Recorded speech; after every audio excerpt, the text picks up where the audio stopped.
Salut tout le monde, soyez les bienvenus sur la chaîne du Pauvre Fou pour une nouvelle vidéo du Petit Collectionneur.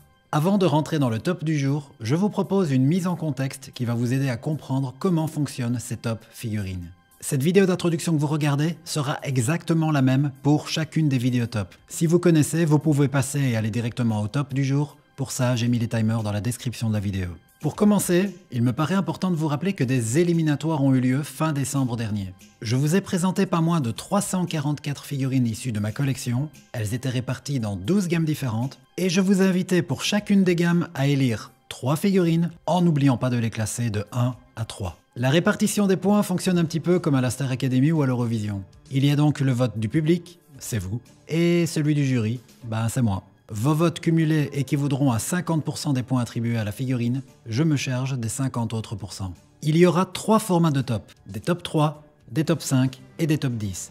Comment est-ce que je décide si je fais un top 3, un top 5 ou un top 10, me direz-vous? C'est simple. Les top 3 concernent les gammes où je possède moins de 20 figurines. Les top 5, ça concerne les gammes où j'en possède entre 20 et 49. Et enfin les top 10, ce sont les gammes où je possède plus de 50 figurines.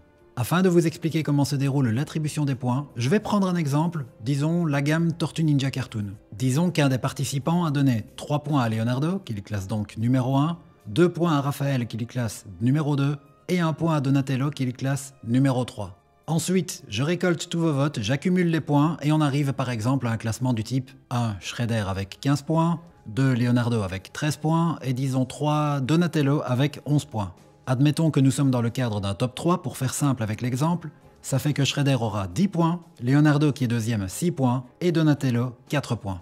Comme je vous l'ai dit plus tôt dans la vidéo, j'interviens pour 50% des points, et disons que j'en attribue 10 à Splinter, 6 à Leonardo, et 4 à Michelangelo. Après, qu'est-ce que je fais? Eh bien tout simplement le cumul de vos votes et des miens, et dans ce cas-ci nous arriverions à Leonardo qui gagne avec 12 points, suivi de Shredder et Splinter avec chacun 10 points. Voilà pour l'exemple. C'est un exemple qui vaut pour un top 3. Si c'est un top 5, alors je vais reprendre forcément les 5 figurines qui ont obtenu le plus de points aussi bien chez vous que chez moi, et l'attribution est la suivante. 10 points pour le vainqueur, 8 points pour le deuxième, 6 points pour le troisième, 4 points pour le quatrième, et enfin 2 points pour le cinquième. Et comme vous le savez à présent, il y aura aussi des top 10, où là c'est très simple, je reprends donc forcément les 10 figurines ayant obtenu le plus de points dans vos votes, je ferai pareil de mon côté, et là on donne 10 points au vainqueur, 9 points au deuxième, etc. jusqu'à donner 1 point au dixième. Il y aura bien sûr de temps à autre des égalités, mais je vous expliquerai au sein de chaque vidéo, quand ça se produira, comment je m'y suis pris pour départager les figurines. J'en profite bien sûr au passage pour préciser que s'il y a des choses que vous ne comprenez pas, n'hésitez pas à me les demander dans les commentaires. Il y a donc en définitif 12 vidéos top qui vous sont présentées, une pour chaque gamme. Au sein des vidéos, je vous proposerai une présentation sommaire de chacune des figurines présentes dans le top. Ça fonctionnera un peu comme des sortes de mini-reviews où j'irai directement à l'essentiel, je me concentrerai sur les points forts des figurines. Bien sûr, il n'y aura pas qu'un caractère technique et émotionnel dans les présentations. Quand l'occasion se présentera, je vous ferai part de ce qui a motivé certains de mes choix, et je vous inviterai à faire vous de même dans les commentaires, pour peu bien sûr que vous vous reconnaissiez dans les choix des tops. Si ce ne sont pas des figurines pour lesquelles vous avez voté, je comprendrai que vous passiez votre tour. Un petit mot à présent sur le top 20, la grande finale. Ben oui, ces vidéos top ne sont pas des fins en soi. Tel que je l'avais exprimé dans la vidéo d'annonce de décembre dernier, l'objectif est d'élire parmi les 344 figurines de ma collection, la figurine ultime. Pour ce faire, les figurines les mieux classées de chacun des tops seront sélectionnées. Quand il s'agit d'un top 3, seule la gagnante sera sélectionnée. Quand il s'agit d'un top 5, les 2 meilleures figurines seront envoyées en finale. Et quand il s'agit d'un top 10, ce sont les 3 meilleures figurines qui seront sélectionnées pour la grande finale. Afin d'établir le top 20, je ferai bien sûr de nouveau appel à vous.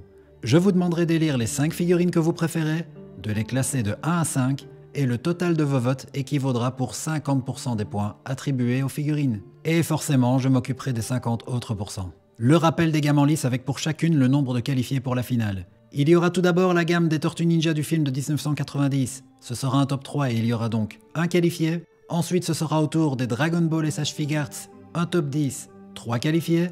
Ensuite, la gamme Jurassic Park de Kenner, un top 3, un qualifié. G.I. Joe Reaction, top 3, un qualifié. Les Sensei Amid Close, top 5, 2 qualifiés. Les Tortues Ninja Playmates des années 80, top 3, 1 qualifié. Ensuite vient la catégorie des gammes diverses avec un top 5 et donc 2 qualifiés. Je vous expliquerai au sein de sa propre vidéo pourquoi cette catégorie existe. Vient ensuite la gamme des maîtres de l'univers Revelation, top 3, 1 qualifié. Les G.I. Joe Hasbro des années 80, top 10, 3 qualifiés. La gamme NECA Movies, top 3, 1 qualifié. La gamme Captain Tsubasa de Great Toys, top 3, 1 qualifié. Et enfin, les Tortues Ninja du cartoon de 87, top 10, 3 qualifiés. Afin de conclure cette longue introduction, je vous propose le calendrier de publication de chacune des vidéos. Ça commence le mercredi 31 janvier avec les Tortues Ninja du film de 90. Le rythme sera assez soutenu. Ce sera une vidéo par semaine, mais pas pendant 12 semaines, mais pendant 14. Il y aura 2 breaks après chaque lot de 4 vidéos. Je vous précise déjà que le 8 mai, je publierai la vidéo d'annonce pour participer au top 20. S'en suivra un break de 3 semaines, le temps que vous me donniez d'une part vos votes et puis d'autre part le temps que je fasse les comptes et puis que je produise les vidéos forcément. Le top 20 sera quant à lui présenté en 4 vidéos. Ça démarrera le 29 mai pour se terminer le 19 juin. Et le 26 juin, ce sera la vidéo de conclusion. J'ai terminé, on peut à présent passer au top. Et je rappelle, si vous avez des questions, n'hésitez pas à aller me trouver dans les commentaires, je me ferai un plaisir de vous éclairer. Dernière, vraiment toute dernière info, dans la description de la vidéo, vous trouverez le timer pour chacune des positions du top. Je vous remercie de m'avoir écouté, c'est parti pour le top du jour. Major League Butt Kicking is back in town! Oh yeah!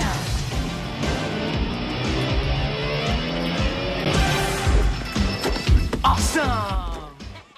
La gamme du film de 1990 des Tortues Ninja est une des gammes les mieux représentées sur la chaîne. J'ai produit pas mal de différents formats au cours des dernières années, que ce soit tout simplement de la review de figurines, des vidéos diorama, de l'actu figurine. J'ai également produit un documentaire, un trailer détourné, et le dernier projet en date était une fiction en 3 épisodes où j'adaptais le film avec un petit peu de stop motion mais essentiellement de la mise en scène, où je reproduisais les séquences essentielles du film. Tous ces projets témoignent bien sûr de mon amour pour ce film, mais aussi pour cette gamme. C'est une gamme que j'ai commencé à collectionner en 2019. J'ai bien sûr, comme tout le monde je pense, démarré par les 4 tortues, mais je n'ai pas pu me les procurer en France car elles n'étaient pas encore disponibles à ce moment-là. Je me suis donc rabattu sur eBay, et dans la foulée, j'ai découvert en faisant quelques recherches que NECA venait alors tout juste de produire pour la San Diego Comic Con donc de 2019, le pack de la capture de Splinter avec Splinter, Shredder et De Foot. J'ai vu que le sculpte était aussi réussi que celui des tortues, et de ce fait j'ai craqué et j'ai commandé le pack. Fort heureusement, dans les mois qui ont suivi, la gamme a commencé enfin à être distribuée en Europe. Toutefois, le temps a commencé à devenir long et certains personnages ont mis un bon moment avant d'être produits. Je pense là notamment à April et Casey Jones sans son masque. Aujourd'hui, je possède la gamme au complet. J'ai tous les personnages, sauf le Spirit Splinter qui était une exclue Loot Crate que j'avais loupé à l'époque, puisque je suis arrivé un petit peu en retard. Mais en même temps, je pense pas que je l'aurais pris. Et bien sûr, Tatsu, mais lui, il n'a tout simplement jamais été produit, puisque le comédien refuse de céder les droits. Ce petit historique est terminé. Afin d'entamer comme il se doit le top 3, je vous représente les 16 figurines qui ont participé aux éliminatoires. Après une courte pause publicitaire, je vous invite à me retrouver dans mon atelier,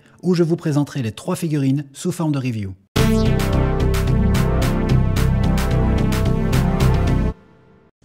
Turtlemania is sweeping the nation. The movie is fabulous. We love it. I would bring my kids to see this movie 10 times. Teenage Mutant Ninja Turtles. It was great. Rated PG. Now playing.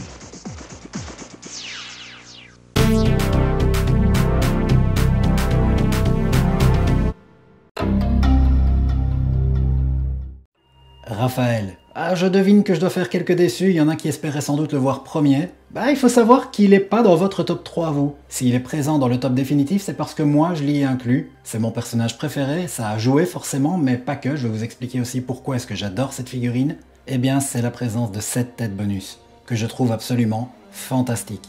Cette tête était présente dans un pack d'accessoires que NECA a proposé il y a 2 ans, en exclusivité sur son site. Ça pourrait faire débat car vous allez me dire, elle n'était donc pas vendue avec le Raphaël de base, mais pour moi c'est comme une extension, c'est un supplément qui vient compléter le packaging d'origine. Puis voilà, c'est mon top, je fais mes règles, je décide de tenir compte de cette tête, qui pour moi sublime Raphaël. Je vous parle de cette tête car pour moi il faut différencier les tortues. Elles ont toutes un sculpte magnifique, elles sont toutes très ressemblantes au film. Pour moi ce qui les a départagées ce sont justement cette tête bonus, et en l'occurrence Raphaël avec ce regard un peu narquois, souriant, eh bien il fait toute la différence. Comme je l'ai dit, le sculpte de ces tortues est tout simplement remarquable, que ce soit du point de vue de la beauté, donc de l'esthétique générale, ou de la ressemblance avec les personnages du film. Mais Raphaël a l'avantage d'avoir une arme qui ne casse pas. Ça c'est un peu le problème avec NECA, surtout avec les figurines du film, c'est que les armes sont assez fragiles, elles peuvent vite casser. Le side de Raphaël quant à lui il est solide, il ne présente aucun risque, c'est agréable à manipuler.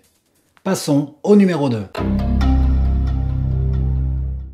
Le numéro 2, c'est Michelangelo. Encore une tortue? Bah oui, on pouvait s'y attendre un petit peu. Michelangelo était présent aussi bien dans votre top que dans le mien. Mais je vous montrerai après la présentation du vainqueur le détail des votes. Je vais pas vous spoiler avant. Les arguments que je vais utiliser pour défendre Michelangelo sont grosso modo les mêmes que pour Raphaël. Ce sont des tortues magnifiquement sculptées par NECA, et en l'occurrence Michelangelo détient une tête bonus absolument magistrale. Je n'ai pas peur d'employer ces superlatifs, je la trouve même encore plus bluffante que sa tête de base qui est donc celle-ci. Oui, Michelangelo c'est l'inverse des trois autres, il a une tête sérieuse en guise de tête bonus, puisque au demeurant quand on pense à Michelangelo on pense à lui avec le sourire, une tête fun, enfin c'est le party dude comme le dit le générique du dessin animé de 87. Il y a toutefois un petit bémol concernant Michelangelo, ben voilà vous l'avez compris, je l'avais dit avec Raphaël, les armes des tortues ont vite tendance à se casser. Michelangelo n'échappe pas à cette triste règle, on le voit, la liane ici se défait.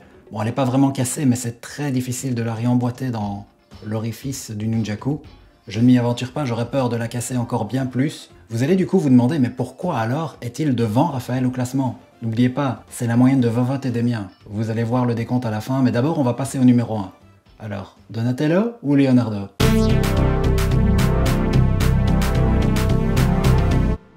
Get ready, America. Company's coming. What the heck was that? Looked like sort of a big turtle in a trench coat. So get out the hors d'oeuvres. Watch your manners and get ready for the great green adventure. It's kind of like moonlighting. And I thought insurance salesmen were pushy. I love being a turtle! Doesn't everybody? Teenage Mutant Ninja Turtles. Rated PG.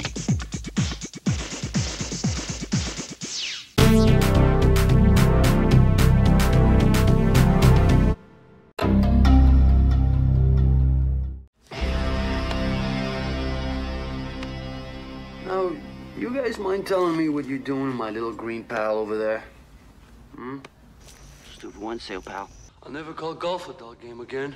Et non, ce n'est pas une tortue qui gagne. Désolé pour le petit troll. Et ouais, Leonardo, le leader, n'est pas dans le top, mais bien Casey Jones. Casey Jones, personnage très populaire dans le lore des Tortues Ninja, tout particulièrement dans le film de 1990, et il faut dire que sa figurine est vraiment superbe et très ressemblante. Je vais faire un gros plan, vous allez voir. Mais d'abord un petit historique, je ne vais pas répéter tout ce que j'ai déjà dit dans des reviews antérieures que j'ai faites il y a quelques années, mais il faut savoir que dans un premier temps, c'était mal parti pour l'avoir. NECA a eu du mal à négocier les droits à l'image avec l'acteur, Elias Koteas. Je vous passe les détails, mais du coup ça a une saveur particulière car on était parti dans l'idée qu'on ne l'aurait jamais. Voici à présent un petit comparatif avec le visage de l'acteur, c'est vraiment bluffant, je trouve que NECA a fait de l'excellent boulot pour ce qui est de la ressemblance. Et même le détail dans le sculpte, regardez les rides dans son visage, les fossettes de la bouche, les rides ici sur le front, ils n'ont rien négligé, même le drapé, le drapé des vêtements bien sûr. On voit un peu les poils sur le torse. C'est vraiment un travail remarquable. C'est pas forcément toujours le cas, mais quand ça l'est, il faut le souligner, et c'est ce qui fait pour moi la grandeur de cette figurine. Casey Jones est vendu dans un pack Ultimate avec beaucoup de bonus, tout son attirail qu'on lui connaît, donc ici vous avez les battes de baseball, il y a par exemple cette crosse de hockey, le masque détaché, je trouve que c'est sympa pour certaines mises en scène, mais bien sûr, en tête, non pas bonus, mais tête principale, c'est celle-ci.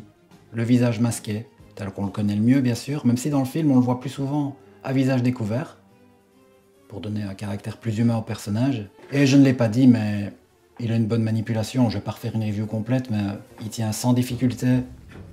Les articulations sont suffisamment rigides, mais pas trop. Le rapport avec la souplesse est très bon. Voilà, c'est donc Casey Jones qui est le seul qualifié puisqu'il s'agit d'un top 3. Souvenez-vous de ce que j'ai dit en début de vidéo. Il est qualifié pour le top 20 qui aura lieu au mois de mai et juin. La conclusion à présent. Et en guise de conclusion de la vidéo, comme je l'avais annoncé, je vous donne le détail de vos votes. Vous avez élu Casey Jones, premier avec 17 points, mais suivi de très près par Michelangelo avec 16 points. Et puis un peu plus loin, Shredder avec 11 points. Et en appliquant la pondération dont j'ai parlé dans la première partie de cette vidéo, pour un top 3, nous avons donc le vainqueur avec 10 points, Casey Jones, 6 points pour Michelangelo, et 4 points pour Shredder. Et mes votes qui comptaient donc pour 50%, eh bien moi aussi j'ai mis Casey Jones en premier. Ça fait donc 10 points. Là j'applique tout de suite la pondération forcément.